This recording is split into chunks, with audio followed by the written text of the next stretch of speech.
Good evening, this is Ed Hamler with your World in Review. To set the tone for tonight's report, I want to replay a short presentation that was given by a member of the National LaRouche Democratic Congressional Slate, Keisha Rogers, who, in the wake of the passage of the National Defense Authorization Act, took the kind of action that is missing right now in the majority of the American leadership today.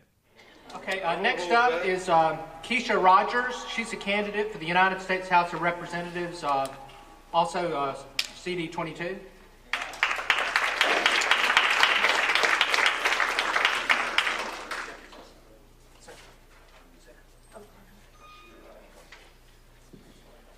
Hello, everyone.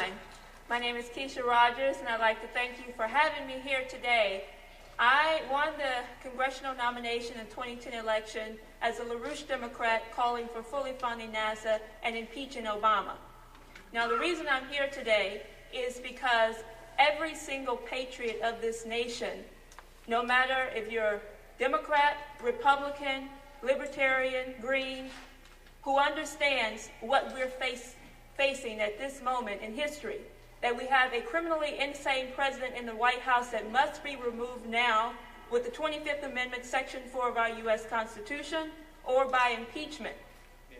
All patriots who have just witnessed what just occurred in our U.S. Congress with the voting of the National Defense Authorization Act against the American people, the rights and the liberties of our Bill of Rights, and this act, which now says that we can detain American citizens without due process and without right to trial. What we're faced with right now is the loss of our nation, is dictatorship and the loss of our liberties. What I'm committed to is to have the guts and the courage to say what needs to be said and to do what needs to be done, no matter who thinks otherwise. I have led the fight and been courageous and having the guts to call for this president's impeachment at the expense of having the Democratic Party act against me. I'm not running for party. I am running to defend this nation on principle. I am a candidate who is a member of a national slate of LaRouche Democrats. The commitment of my campaign and my colleagues and my slate of 6 Democrats running nationally is to ensure that we can protect and defend the interest of the nation. When we run for office, we take an oath of office to defend the nation, not to defend and not to represent a sectional interest, not to represent a district, but to represent the nation. Members of Congress who have taken that oath of office no longer represent that oath.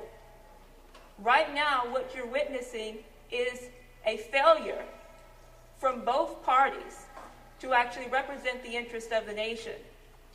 Anyone who is running for office at this moment in history, who is not running to impeach Obama, to remove this insane president from the White House, and stop the threat which is now being posed of thermonuclear World War III.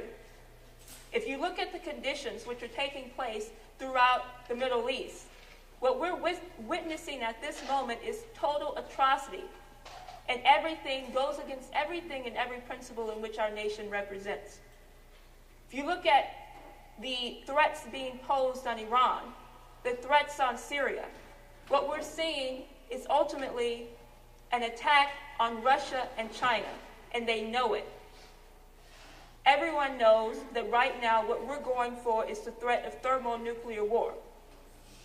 If you are a patriot, a true patriot who wishes to defend this nation and understands that your children and grandchildren's future may soon cease to exist, then I ask you to think not of parties, but to think of universal principles. At this moment, what we're facing, as I said, is 2 directions that we may take. We can take the direction that seeks to defend the nation and provide for a better future for our nation, for our children, for our grandchildren. We can seek to ensure that we don't have to witness a loss of food production in the country, that we can actually have enough food to feed our nation, that we can put millions of people back to work in productive jobs, that we can organize our economy and our nation once again where we don't see Wall Street in London, British oligarchy financiers moving to destroy the lives of the population. What my campaign represents is a commitment to getting this president out now, stopping this threat of thermonuclear war, and ensuring that we put forth an economic recovery that will once again give our nation the ability to represent what is necessary to defend the people. Visit my website, KeishaForCongress.com, and you can find out more about my campaign and my platform. Thank you so much.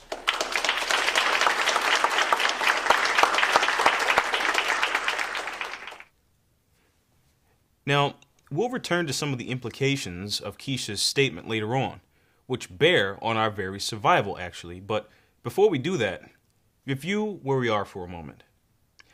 As we reported this morning, both Russia and China have already come to realize the danger represented by the passage of Obama's NDAA, Enabling Act, and how close we are to thermonuclear war. This has come in the form of many public statements from leaders of those nations affirming their intention to put the kibosh on military action in Syria as well as Iran.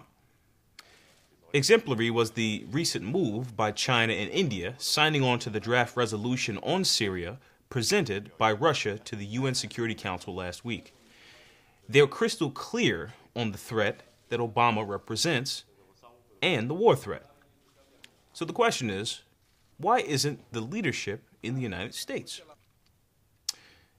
This question brings us back to the importance of what Keisha Rogers did and what Lyndon LaRouche will continue to do in moving for the only thing that can shift the geopolitical landscape to give us a chance at survival. And that is removing Obama now, well before the next elections. Now, unfortunately, many of our do-gooders in the United States leadership continue to find ways not to do that, and instead find things to do that would seem to be good for the country, maybe under normal circumstances, but have failed to realize that these are no normal circumstances. We're about to lose the country and our raison d'etre, and therefore these actions really ain't all that good. Since this past weekend, the United States has become a virtual dictatorship, and instead of removing the dictator, many in the United States want to resist him. Two cases are notable. The first, Representative Jeff Landry introduced H.R. 3676, now backed by 27 co-sponsors, on December the 15th, as an amendment to the NDAA, which is now, after the fact, picking up steam. The amendment would amend the detainee provisions of the National Defense Authorization Act for fiscal year 2012 to specifically state that United States citizens may not be detained against their will without all the rights of due process afforded to citizens of the United States in an ordained court. Now, isn't this kind of action that we should have voted on before we passed Obama's NDAA? Truth be told, trying to press the undo button after you've already given the president dictatorial powers does not represent leadership and does not remove the actual problem that still sits in the White House. Now we also have a second case, and it's what we see as the growing number of calls and support for a new Democratic candidate who might swoop down, gain the support of the American people, and we might just thrust him or her into the presidency to smite the dictator named Obama. In an article published in Politico on December the 18th, Patrick Cadell and Douglas Schoen followed up on their Wall Street Journal op-ed in November when they called for Obama to stand down, and they issued a petition for Hillary Clinton to run as the Democratic presidential nominee in 2012. The petition lists 16 points as a kind of list of grievances and failures of this presidency, but while leaving out the main fact that Obama himself is a failed personality. while imploring him at the same time to step down and make way for someone else. While their grievances are indeed valid and Obama should step down, it's kind of like asking the Emperor Nero to stop. We're going to cover this.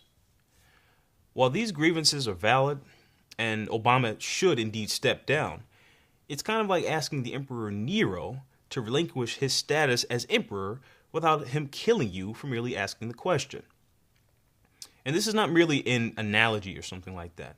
Since the passage of the NDAA, this is exactly the situation we're in with Obama.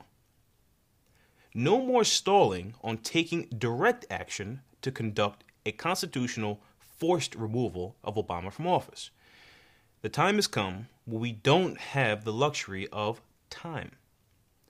The war is here, the dictatorship is here, and people need to change from being do-gooders and become leaders, as Keisha Rogers demonstrated yesterday. Now, this requires you to think much differently and recognize that any good you do without that change is meaningless and not really that good, and actually not even moral, as you no longer have the means nor the choice to create a durable future for the next generations as long as Obama is in office. And last time I checked, that was the standard for morality. So that question at this point is, are you going to continue to operate as if this is a normal election cycle? As if the rules of how society may have worked up until this time still apply while we're at the brink of nuclear war and actively in an Obama dictatorship? The system of thought concerning modes of human behavior are not principles of society, as people often believe.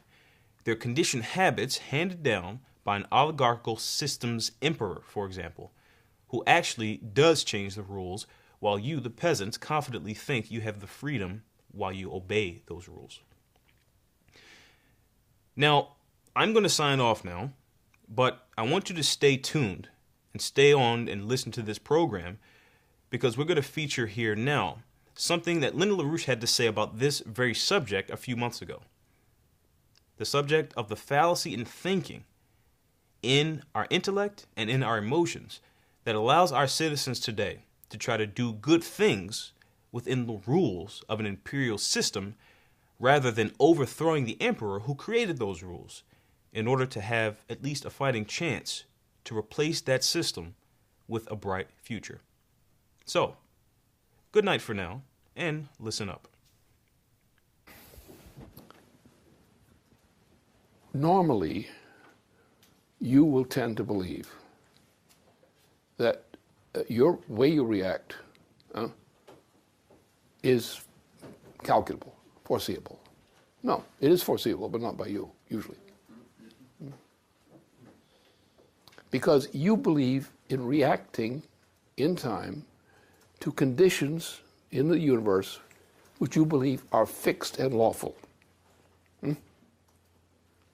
Whereas if you look at the Roman Empire and other similar empires, but especially the Roman Empire, including the British Empire, which is an extension of the Roman Empire, you know that's not true, if you understand it. Mankind believes that mankind reacts and should react to facts, or to experience in the form of facts, and that your behavior is predictable on the basis of these kinds of facts. Well, that's what the particular usual slob is. He believes in that. He's told to believe in it.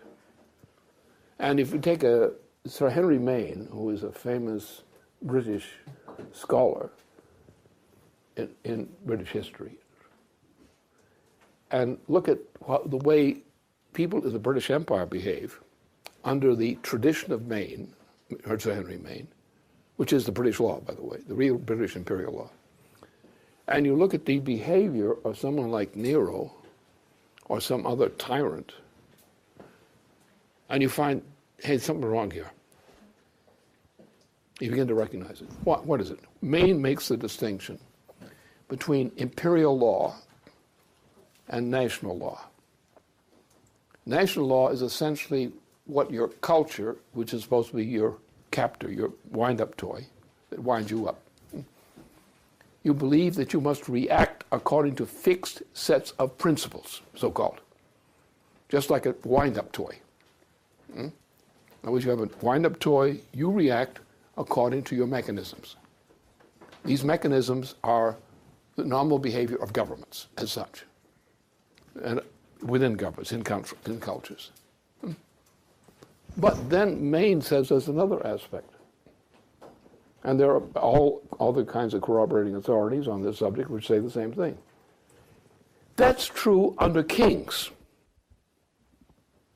but it's not true under emperors. The king, according to Maine, and according to all relevant law, which is what Maine's comments are based on, and he's describing the law applied to the British Empire. They react to predetermined standards, predetermined mechanisms, predetermined methods of predicting or assessing. And they don't go outside that area. They stay within acceptable terms, acceptable preconditions. But the emperor doesn't. And Maine puts it, as do others, that mankind lives under a law in which mankind is, as a king, for example, is permitted to rule according to the standards set by an emperor.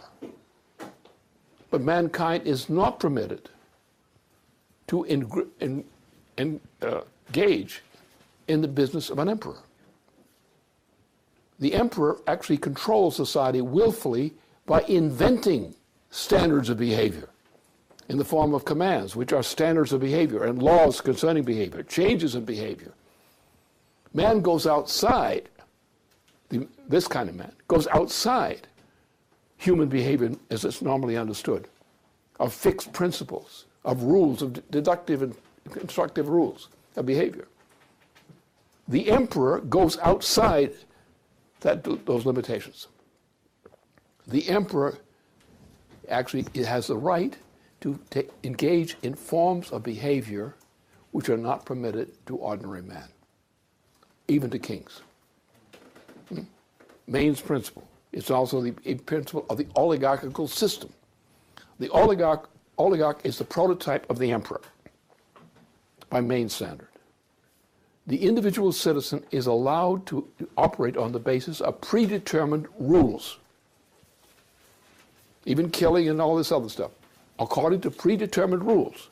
This is considered the law of the poor stooges, the so-called citizen. But only the emperor is allowed to go outside the rules and make up suddenly, without warning, new kinds of rules to rule society which have never been allowed before.